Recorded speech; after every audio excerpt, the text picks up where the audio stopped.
The future of insulin pumps is bright, filled with longer wear times, more tubeless pumps, and stronger automated insulin systems that are fully closed loop. And today we are getting into all of that and more. Welcome to the show. I'm Justin. I have type 1 diabetes, and on here I talk all things diabetes tech, news, and management with physicians, tech leaders, and those thriving with diabetes and using the tech themselves. Joining me today to talk about where insulin pump technology is now and where it's going is fellow diabetes techie David Ahn. David doesn't have diabetes himself, but he knows a lot about the technology. He's an endocrinologist and chief of diabetes services at Mary and Dick Allen Diabetes Center at Hoag in Newport Beach, California. Today, we'll cover the state of pumps and algorithm, the future of tubeless and screenless pumps, longer infusion sets and wear time, all-in-one CGM and pumps, and what a fully closed-loop algorithm where the user has no interaction with the pump, what it would look like. And I want to hear from you. What is a technology that we have today that you did not see coming, that you thought would never be possible back in the day? Drop those in the comments, and I think that will say a lot about what we're talking about today and hopefully when it will come out. Keep in mind that anything we talk about on this podcast or on any of my pages is not medical advice and is for educational purposes only. Always consult with a physician before making changes to your healthcare. David, welcome back to the show. It is always great to have you on. And today we are going to talk all about the future of insulin pumps. You're kind of my future guy, I've found. That's fun. Yeah, I'd love to be your future guy. That's why I get so excited about diabetes technology. So I'm happy to talk about it anytime. Yeah, we always have a good time on and off the podcast. So kind of before we get into what the future of insulin pumps are, kind of set the stage with where we are now. Yeah, it's an exciting time. And I think this is where we are now is kind of where we've been, been wanting for such a long time. And what I mean by that is all the pump companies now, they've entered the market with a good or great hybrid closed loop option, right? We've had Medtronic enter the market about a year ago. Omnipod 5 has been great. Tandem has a t:slim X2 and now the Mobi. So, all the players are at the table. You have good options with every manufacturer. And then in addition to that, you have these, smaller upstart companies like Beta Bionics with iLet that brings something totally different to the table. You have the Sequel Twist, which is announced, that's going to use a loop algorithm. So it's kind of amazing. I've always been, even more than being a future guy, I think I'm a choice guy. And so as a choice guy, like the fact that we have 5 great options that are going to be available by the end of the year, I think that's so important for our patients. Well, I think choice was a big thing. I think before we get into the actual hardware changes, where do you see us going with choice, the ability to choose what CGM you want, what pump you want, and what algorithm you want? Yeah, I think it's so huge. And I get excited for choice when I see all these options on the market because they all have weaknesses, right? I think everybody knows that every system has their weakness, but that weakness is solved by a different product. And if they all just had that option to choose your favorite sensor, choose your favorite pump, choose your favorite algorithm, I think people could really tailor their therapy in a way that's beneficial to them. And I think sometimes when you talk about choice, people often forget about other things too, like infusion sets, right? Right now, there's only a 7-day infusion set available for Medtronic pumps. And so I think that's even another layer that people are going to have choice on. We've talked about the future of insulin, and that's another thing. Some people prefer Fiasp, some people prefer Lumjev or Humalog. And so I just can't wait for the day, and hopefully it will come soon, where we can, choose all those different components for people to pick their best choice for what suits them. And honestly, your choices might change. Maybe over the summer, you like using, one system. Maybe one CGM is better over the summer, but a different CGM is better for you if you're going to be doing a lot of travel. So it might even be the same person might have different needs at different times of the year. Yeah, one thing that excites me in the news right now is the clearance by the FDA of CAM APS FX, this algorithm that's already taken Europe by storm. It's a phenomenal algorithm, and they derive from just Cambridge, coming from research. and they work with a bunch of different CGMs, they work with a few different pumps, and they plan to come to the US, and they want to be used in many different ways. And then you have Tidepool Loop. It's very exciting that that's been taken under the wings of Sequel Medtech's Twist pump. That algorithm comes from DIY Loop. So we're starting to see these algorithms that are one part of the puzzle. Of course, at least with Twist, Tidepool Loop is only on that right now, but I would love to see pumps start being more inviting of just choose your own algorithm. So Yeah, I love that we're starting here because in a way, this is also where the industry is kind of changing, right? So, I started saying that the current state is, the three big players are on the market already, but I think having algorithms approved on their own, like Loop, like CAM APS, having different CGMs coming out on the market eventually, are going to really put some pressure, and it really is going to start to fracture, the monopolies that already exist, or maybe not legal monopolies, but, these huge companies, because I think now more than ever, you can enter the type 1 diabetes market with an upstart pump, with an upstart algorithm, with an upstart CGM. And my hope, though, is that the market allows that to happen, right? Just business powers make it really hard for upstart companies to enter the market and make a difference. But hopefully with channels like yours, with platforms like ours, educating patients, we can really make it a level playing field just so that patients can get the best options available. yeah, totally. Let's get into tubeless pumps. Let's start there. What improvements would you like to see? I mean, right now it's really mostly Omnipod. What improvements would you like to see? Let's start with Omnipod. Yeah, so I mean, Omnipod, the fact that it's a patch pump, a true patch pump, makes it so popular for patients. I think as a whole, if the biggest opportunity for improvement with Omnipod 5, in my opinion, is on the algorithm side. I think the Omnipod 5 algorithm is great for many people, but I think there are some people that would desire it to be a little bit less conservative. So, for example, the most aggressive target blood glucose is 110. And now we're starting to see pumps come out on the market with, 87 milligrams per deciliter in the Loop algorithm and 100 milligrams per deciliter with Medtronic 780G. Yeah, and with CAM APS, it's 80 milligrams. That's right. That's right. Yeah. So I think, people that love the tubeless form factor of Omnipod would love for there to be a tighter control target. Also, maybe the addition of auto correction boluses. I think people really appreciate that about some other algorithms.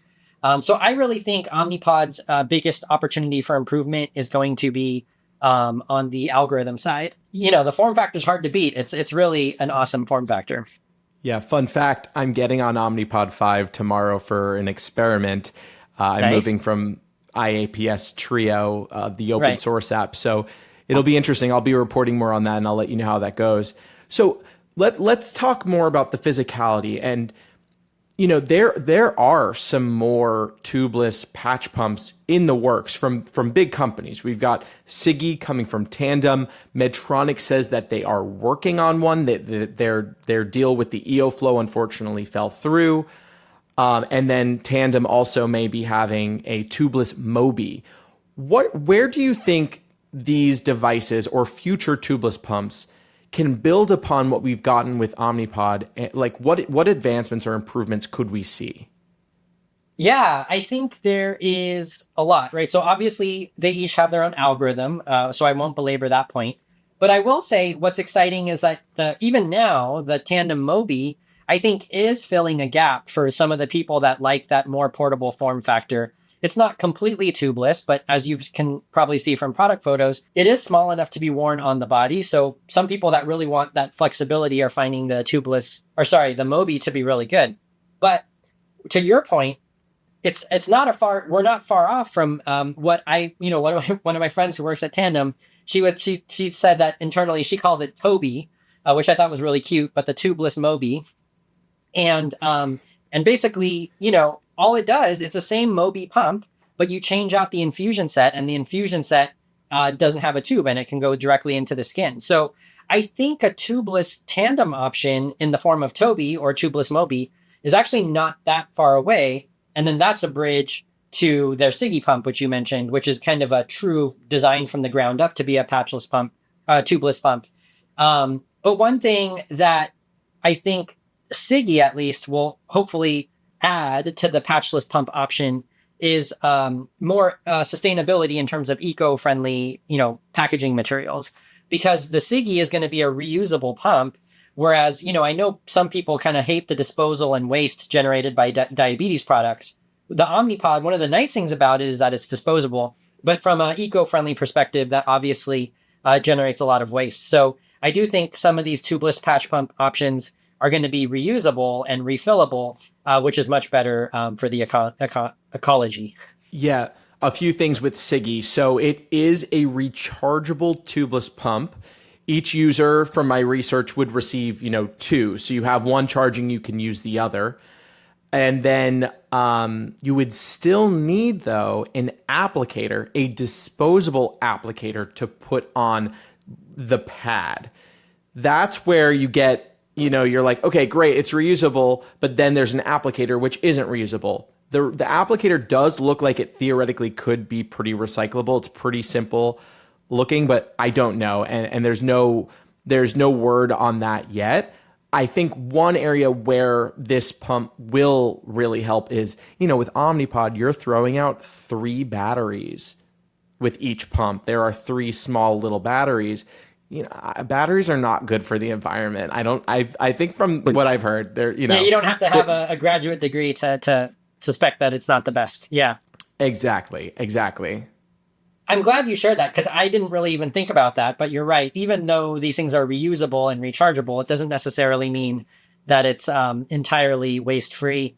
And, the tubeless Mobi, I have not seen pictures of it, so I don't know exactly how much waste that will generate, but, me, it's always nice to have options. Well, what I think with the tubeless Mobi, I think that the onboard device is kind of like the one today, except the compartment, rather than having a little tube coming out of it, I think it would almost be, this is just like my guess, it would be built differently in a way where you can clip it in and connect to an adhesive that you inserted, essentially. So kind of similar, where you'd be putting a pad on your arm with a cannula, then using the little Mobi every time, the same one, clipping it in, and it is tubeless and inserted into that. One other thing with Sigi, in an area where it will be much better with waste, is insulin. So right now with Omnipod, you put in however many units, and then no matter what, after that 72 hours or 80 hours,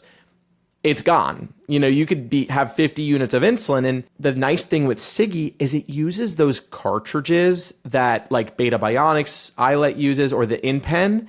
And what's nice is you don't need to stop a pod when you run out of insulin, and you can reuse the cartridge. I'm pretty sure that's the whole point you're doing. Reuse a cartridge in another one, and then, put in another one. So you're never throwing away insulin, which I think is great in so many ways.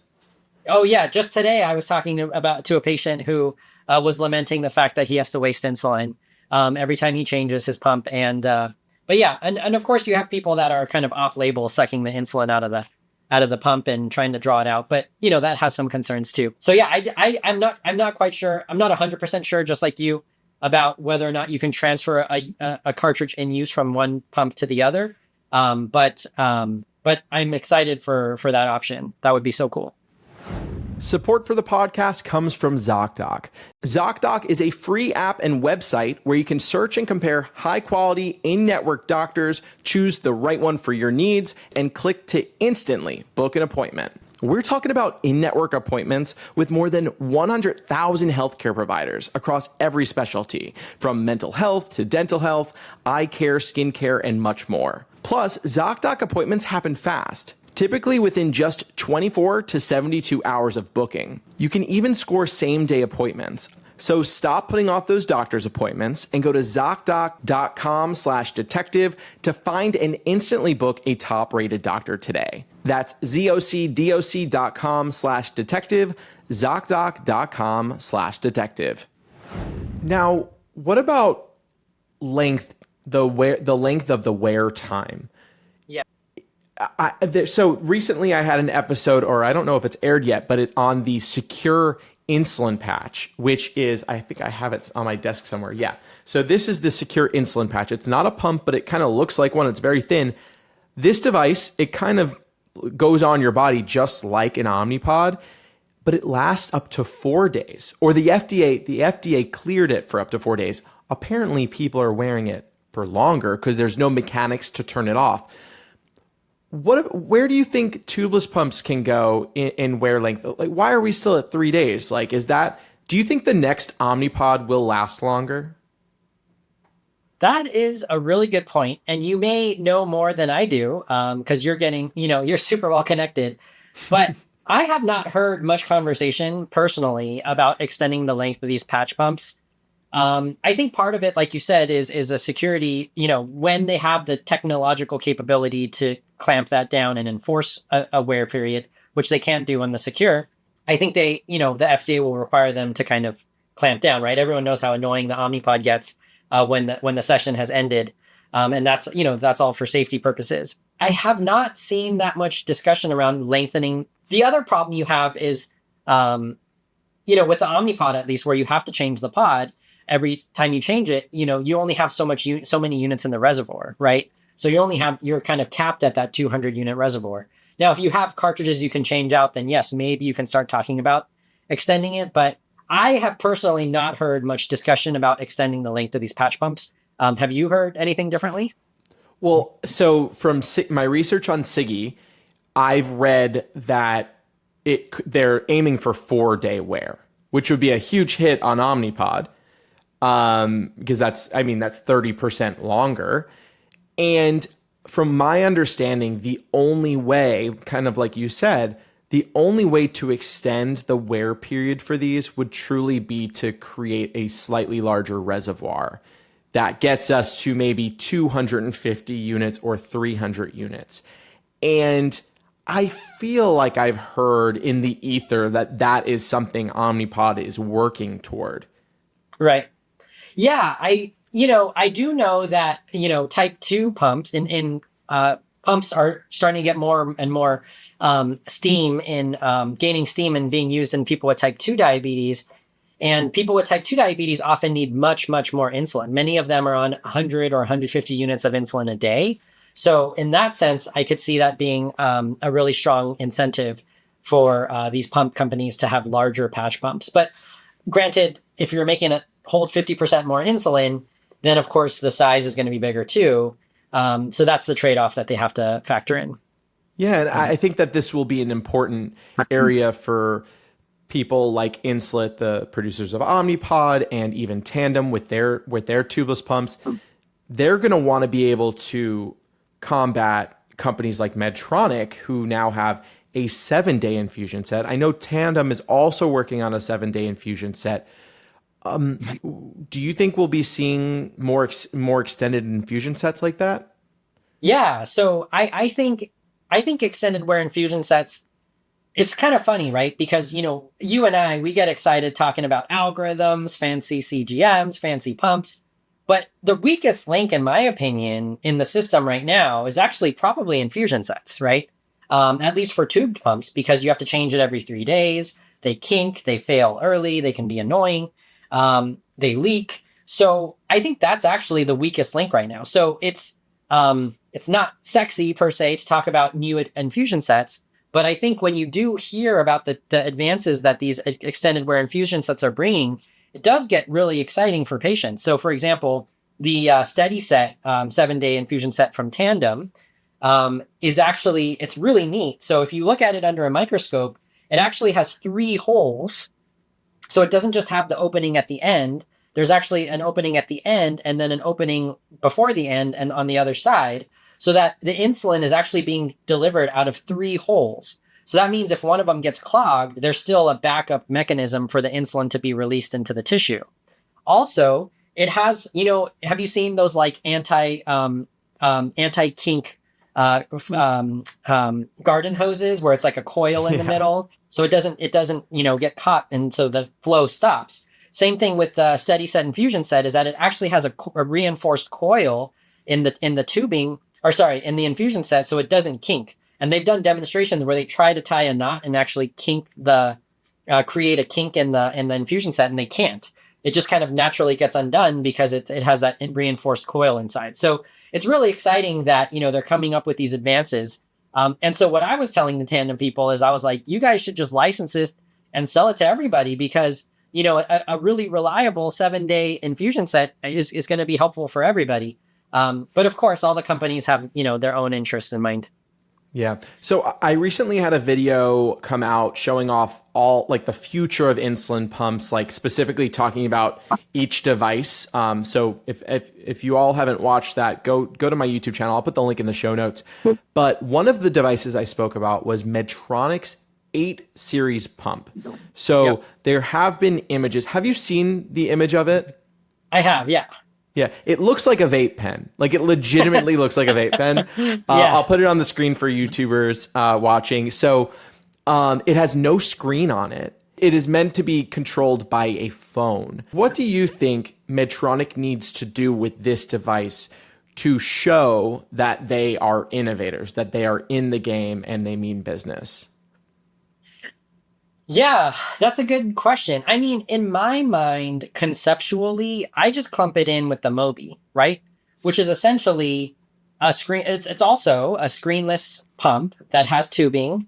But just like I always describe to my patients, the Mobi, it's kind of like the iPod Nano or iPod Shuffle of our generation for insulin pumps, right? It's just smaller, it's sexier, it's sleeker, it's cuter. And, it's something that you can like pull out of a purse and no one's going to be like, what's that crazy medical device, right? And I'm talking about the 8 series now. It looks like a vape pen. And so I think it's so neat that now these systems are getting smaller, sleeker. They don't look like medical devices, fully controlled from a smartphone. And I think that's what people really want, the user experience, just like CGM, right? CGM went from feeling incredibly medical grade, right? Remember the G4 syringe insertion tool. Whereas now, it's like so cool that people without diabetes want to wear them and cause drama online, And I think, not that with insulin pumps, people without diabetes are going to want it. Maybe they will, who knows? But I just love that, the fear of diabetes stigma is going to be minimized, hopefully more and more with these devices that just look so much cooler and you can control them from your smartphone. It's convenient. It's more discreet. That's what I get excited by. And like with Medtronic, even before their 6 and 7 series pumps came out, right? I think the knock on Medtronic was that they were slow to evolve, right? Every pump looked the same for so many years. And then the 7 series and 8 series, it's nice because it's a screen, but it's still not touch screen. It's still kind of bulky.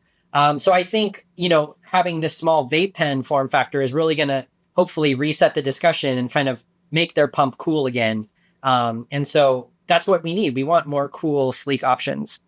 Yeah, and I also hope to see more companies bring in not just phone control, but control from smartwatches, whether it be an Apple Watch, a Galaxy, Samsung. You have the Twist pump that is based off, DIY's loop, and all of that has watch control. You have the other open source apps, whether they be for Android or iPhone, also have a watch control ability to see levels, bolus, set certain targets, and carb logging and stuff like that. Do you think we're going to see watch control come to, the big players that be right now? Personally, so I'm on record being a huge fan of the the Apple Watch Dexcom integration. I love it. I think it's awesome. We could talk about that for 10 minutes. Not that we have time to. But that all being said, I personally don't get that excited about watch control of a pump.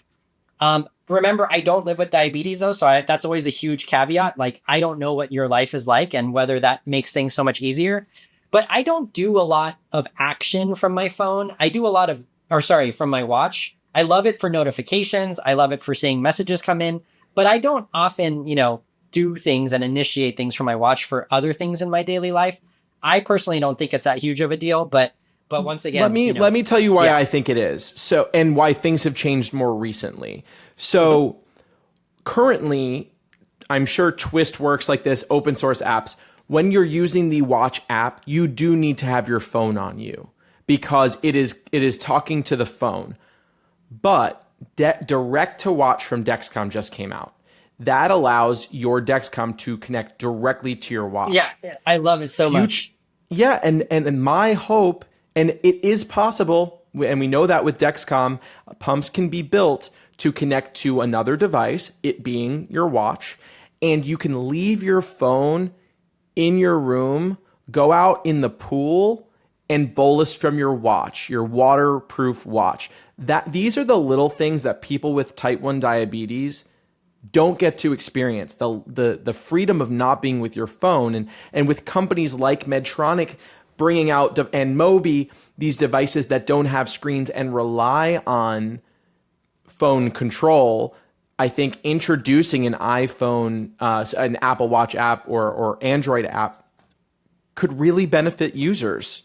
I think it's something that they should really consider. I also think it's an appealing marketing tactic. Like, I think Twist is going to look really good with these images. For sure. Yeah. No, I 100% agree there. I think it's a great marketing tactic, although it makes me think of things, once again, another random tangent, but like there are things that when you're shopping, you look for, but then when you actually get it, you don't use. It's funny how that happens. Like for me, one of the big things is like buttons on your steering wheel in your car. Like I'm always, when I'm looking for my car, like I'm always like, oh, that's so cool. But then when I actually get the car, I'm like just using the center console. But anyways, that's a tangent. But yeah, so I think it is huge. And the point you make, direct to watch, I agree. I mean, direct to watch and Dexcom, I absolutely love it. The only thing I would say is realistically, I don't see a lot of companies putting in the time and investment that probably direct to watch pump control would require. My suspicion is that's probably a long ways off, but I hope I'm wrong. Yeah, that makes sense. And I feel like they are halfway there by having an iPhone app. Like, right. I think one step is having the watch app where it does only talk to the phone. Then when you're at dinner, you don't have to take out your phone. I think it can be rude to take your phone out at dinner, right? Or on a date. And the ability to do tap, tap, tap can be better. Is it a complete on necessity? No, but that's how I've used it. That said, I have not worn my Apple Watch for a year because I don't like having access to all my glucose readings all the time. That's been a big life change. Now, let's get into kind of what we're seeing a lot of people talk about right now, which is the combination of CGM and pump. And first, let's start with infusion sets. Medtronic has said, I have a slide, I'll put it up on screen now. They've shown that in their plans currently that they are working toward an infusion set that combines a CGM. So you put that on, you put your infusion set on, and you plug it into your pump, you've got everything you need. How do you think that will help users? I think it would be an amazing concept. That's honestly one of the questions that, especially people that are new to CGM and pump therapy, that's like one of the questions they always ask. They're like, wait, why do I need two separate things? Why don't they just combine it into one? It's something that we kind of get used to, right? We've been indoctrinated into the type 1 way. But yeah, it doesn't make sense. Like, why should you have to use two different sets? And now, of course, there are a lot of reasons why, but if you don't think about the logistics, it's not user friendly to have two different sets. So I think it's an awesome concept. I do think that it's a really challenging problem to solve. So for example, even if you use a 7-day infusion set, that means your sensor is being changed out every 7 days, which, to be fair, Medtronic sensor is already changed out every 7 days. But we also know that, the first 12 to 24 hours of a CGM tends to be less accurate, right? So if you're changing it every 7 days versus every 15 days, like the Libre 3 Plus, then you're having more day ones, that we call it, of less accuracy. So I don't know. I'm very excited for the concept, but I think there's also a lot of challenges that it will have to overcome. But yeah, I mean, I think if someone can solve that problem, I think it's going to be a huge benefit to patients. And I think that would be a huge feather in their cap.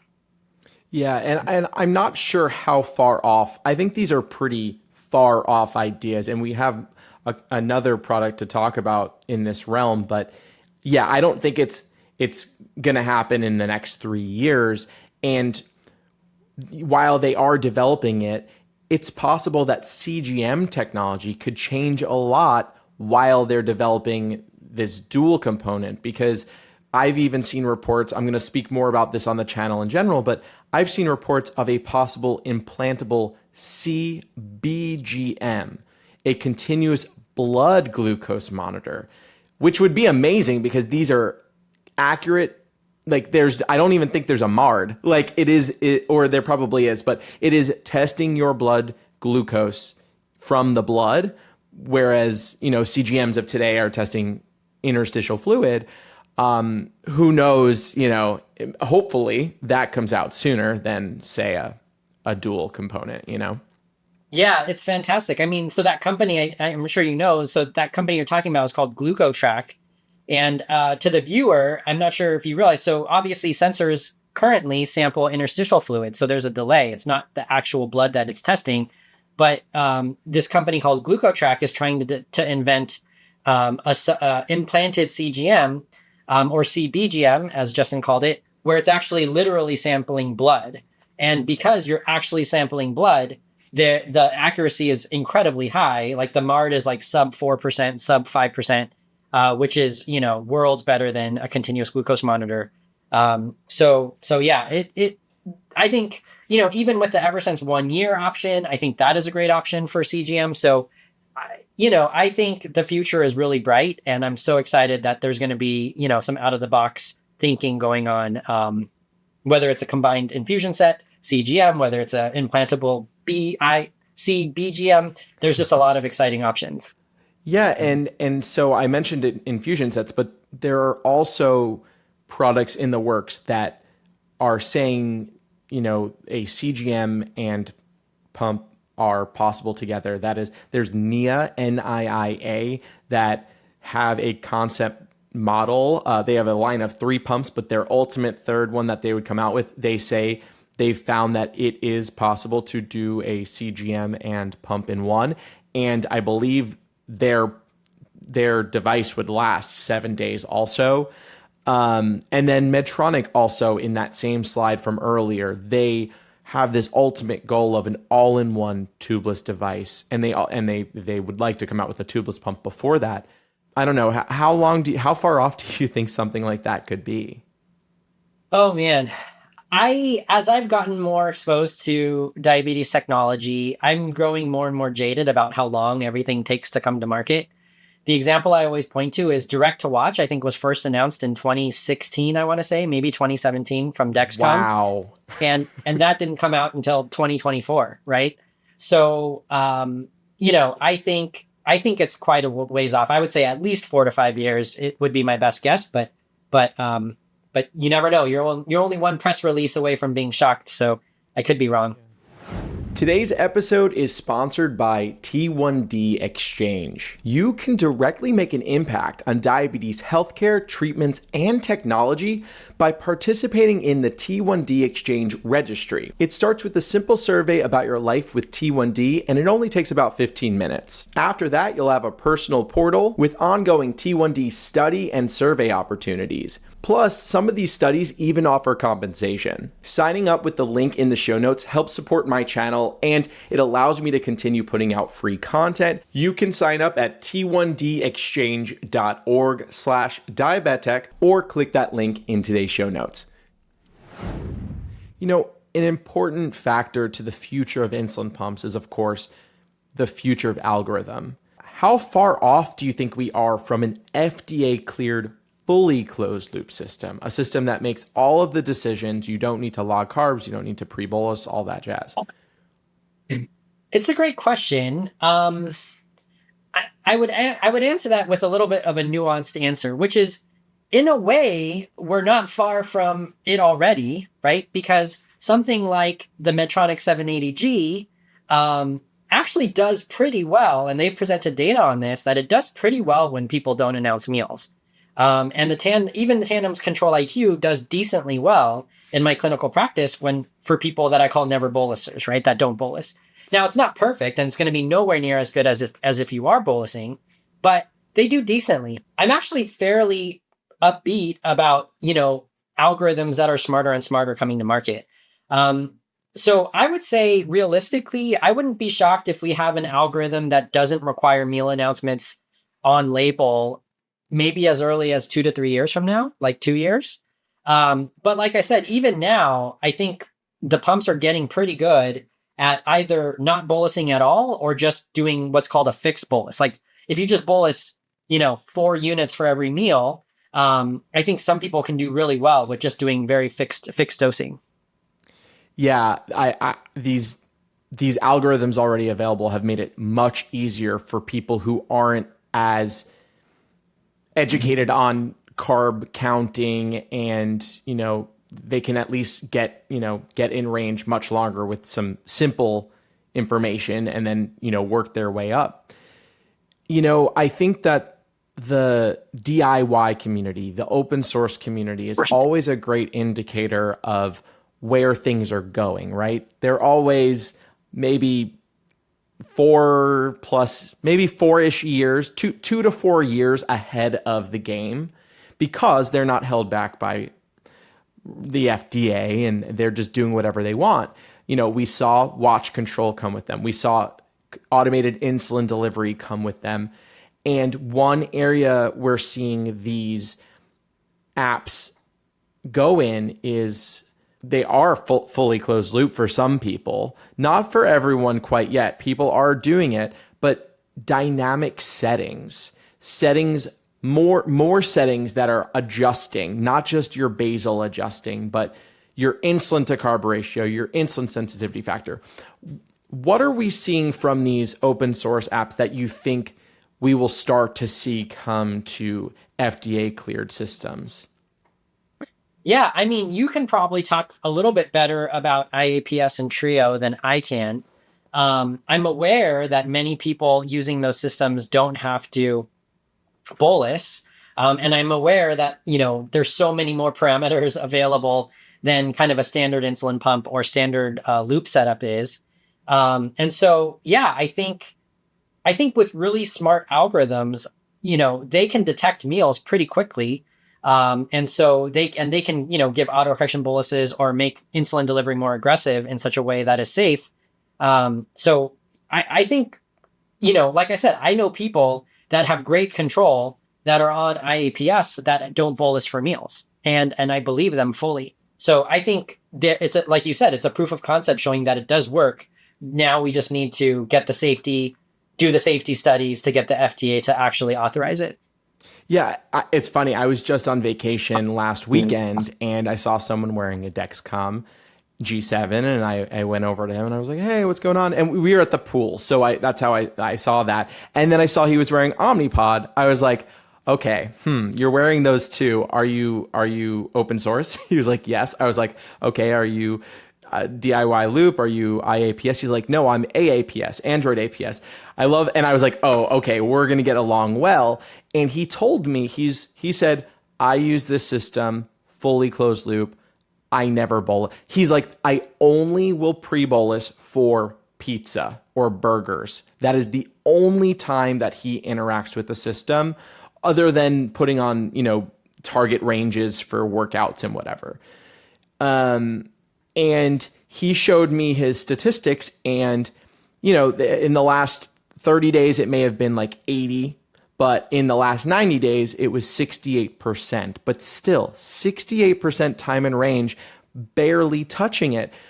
What do you think is, or should be, what's considered success for fully closed loop? Because right now we have hybrid closed loop, and we're striving for 70%.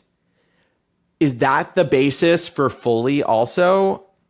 Yeah, that's a good question. So I would say, once again, right, I think endocrinologists like me, we prescribe these pumps sometimes for patients with the assumption that they're essentially going to use it like a fully closed loop, right? You're kind of stereotypical 20-year-old who doesn't want to engage with their diabetes. I'm still happy to put them on Control IQ because I know they're going to at least get autocorrection boluses and at least get something better. Their A1C might go from 11 to 7, or sorry, 11 to 8, right? Which is a huge improvement. But their time in range still is probably going to be 55%, 60%. But I'd be happy with that because that's a huge improvement.